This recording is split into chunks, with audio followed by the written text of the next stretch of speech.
आटे का बहरान गवर्नेंस की कमजोरी और बदइंतजामी की वजह से आया। वजीर रेलवे शेख रशीद ने एतराफ़ कर लिया।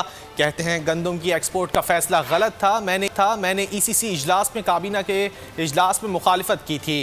कहा था कि गंदम बाहर मत बेचो, लेकिन मेरा एक वोट है। किसी ने मेरी बात नहीं सुनी।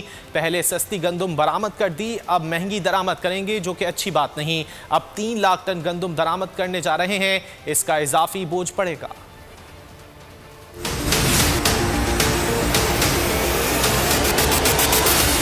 मिसमैनेजमेंट, गवर्नेंस की कमज़ोरी और आटा बहुत पड़ा हुआ है, अभी गंदम बहुत है। 3 लाख टन हम इंपोर्ट भी करने जा रहे हैं, ये भी बोझ पड़ेगा मेरे ख्याल में। और जब वो एक्सपोर्ट करनी थी, वो एक्सपोर्ट नहीं करनी चाहिए थी। मैंने ECC में भी इस पे वोट दिया, अकेली वोट थी, और कैबिनेट में भी मेरी अकेली ज़ुबान थी। मैं एक वोट का मिनिस्टर हूँ, एक सीट का। मैंने उनको कहा मत बेचो। अब सस्ती हमने एक्सपोर्ट की और महंगी हम इम्पोर्ट करेंगे, सो ये कोई इतनी अच्छी खुश आइन बात नहीं है। उनका ख्याल था कि हमारे पास हमारी एक्सपेक्टेशन से कम क्रॉप्स हुई, और हमारे पास डेटा कोई ठीक नहीं है। हमारे पास वो आज के मॉडर्न दौर में भी हमारे पास रजिस्टरों में ही चल रहा है। 8-10 दिन में ये माहौल ख़राब ज़रूर हुआ है, लेकिन ये ठीक हो जाएगा। इसमें हमारी कोताही है, इसमें हमारी, आप ये कहें कि हमारी मिसमैनेजमेंट है, लेकिन आटे की शॉर्टेज नहीं है।